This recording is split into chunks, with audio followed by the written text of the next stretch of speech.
you're not the president. You shouldn't be in that chair. I would actually, you know what? I'd just like you to show that you give a damn. They're in your bedrooms. They're in your living rooms. They're in your businesses. I think Donald Trump will like these numbers. All right, so let's take a look. This is the net approval rating I got overall, and I got with Republicans. Bottom line is that when it comes to the popularity battle, Donald Trump comes out way, way, way ahead of Mitch McConnell. Y'all, the next 4 years aren't going to last forever, so we have to savor and enjoy every moment that we can. And yes, that includes the crazy meltdowns. Former RNC Chair Michael Steele just had one of the craziest meltdowns I think I've ever seen on MSNBC. And given how crazy MSNBC is, that is saying a lot. Now, before I respond to this bit by bit, I'm going to play the entire clip in its entirety just so you can see just how crazy this was. What would you have us do?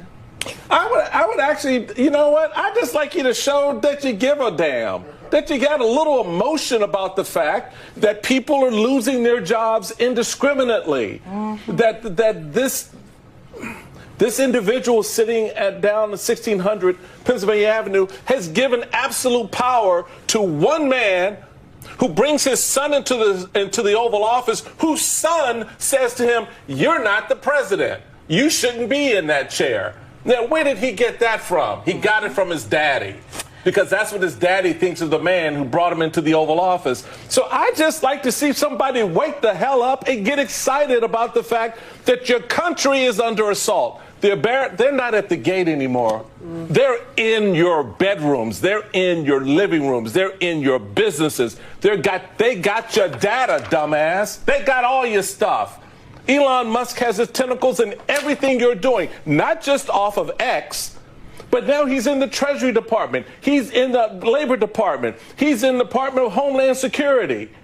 And nobody seems to give a damn. So that's all I want, somebody to show that they care enough to get off their fat ass and say something about it. I mean, it really is hard to believe that just a little more than a decade ago, that man was the head of the RNC.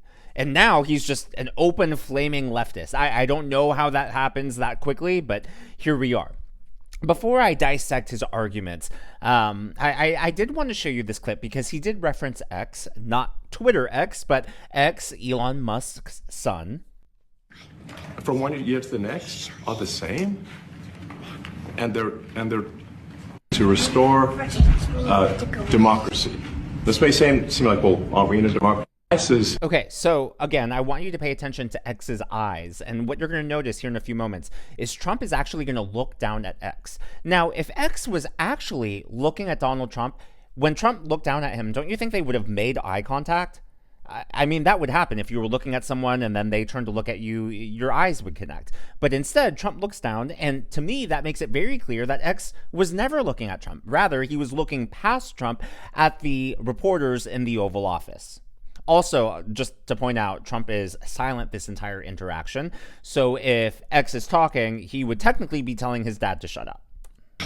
From one year to the next are the same, and they're.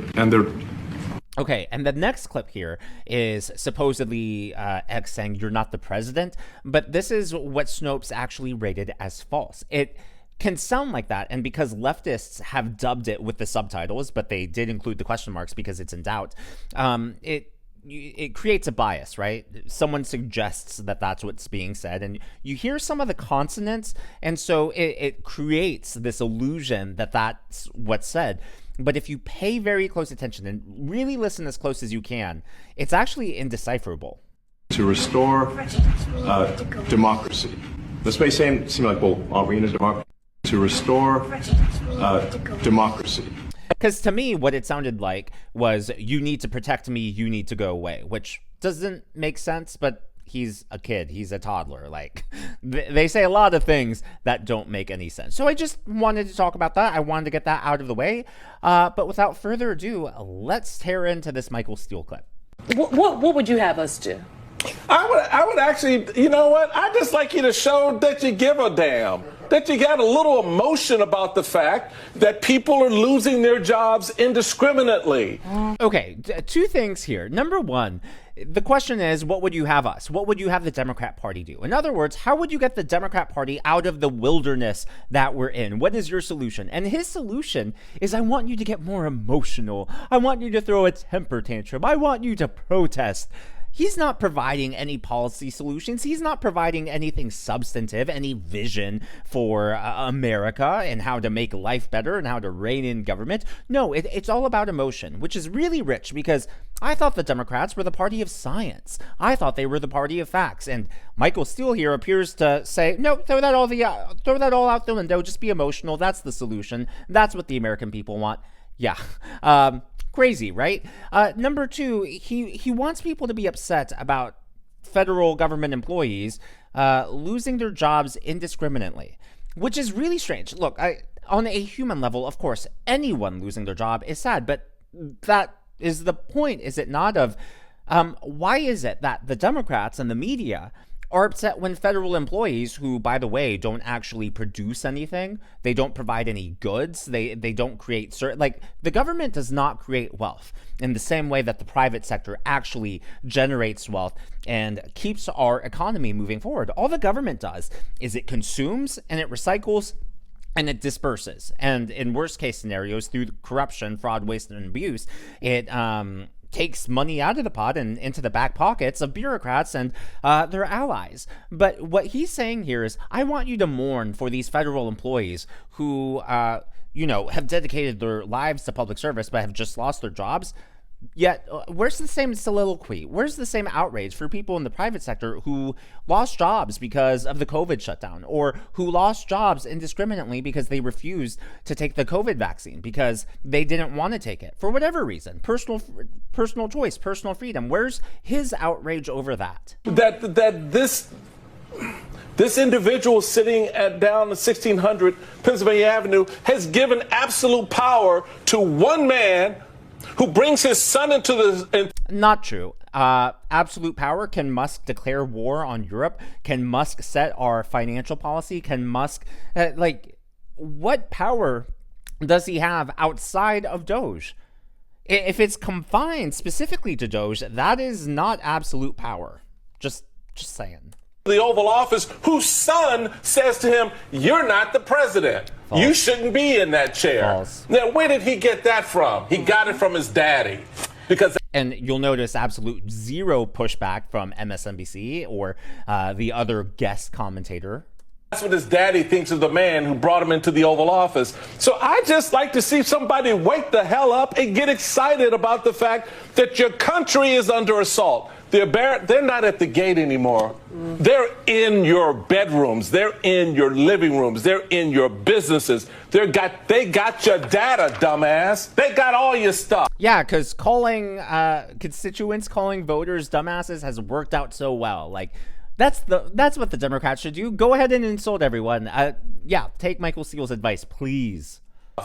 Elon Musk has his tentacles in everything you're doing, not just off of X, but now he's in the Treasury Department. He's in the Labor Department. He's in the Department of Homeland Security.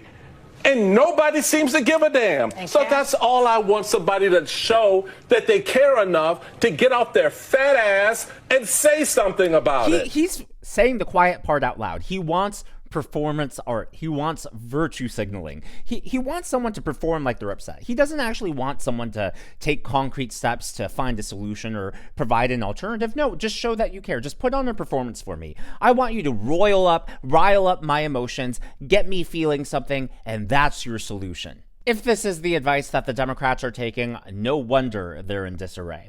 Now, I don't know about you guys, but all over social media, I've been seeing posts about egg prices, which is really funny because over the last 4 years, Democrats have been acting as if inflation isn't real. And, there's no price crisis. Like, groceries are as affordable as they've ever been. Well, it seems like over the last 2 weeks, all my Democrat friends are posting, but what about egg prices? Egg prices are too high. What's Trump doing about egg prices? Well, Trump earlier today visited Daytona 500, and he was actually asked to his face, I believe for the first time by a media member, about skyrocketing egg prices. And I thought his response was brilliant. Play stupid games, win stupid prizes. Have reached an all-time high.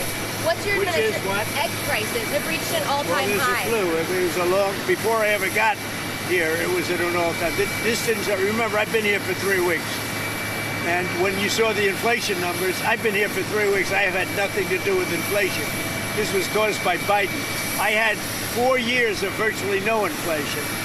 So I'm just taking over. But I'll tell you what, this country has made more progress in the last 3 weeks than it's made in the last 4 years, and we're respected again as a country. Thank you very much. Thank you.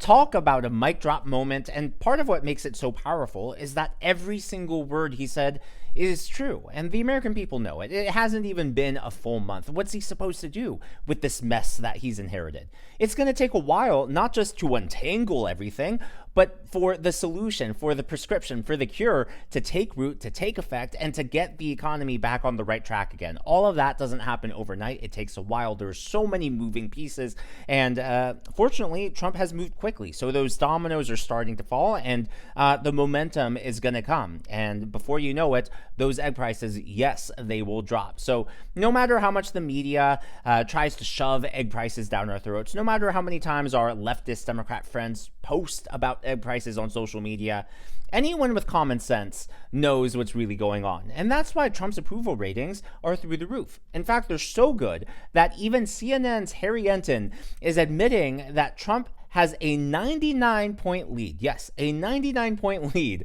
over Mitch McConnell.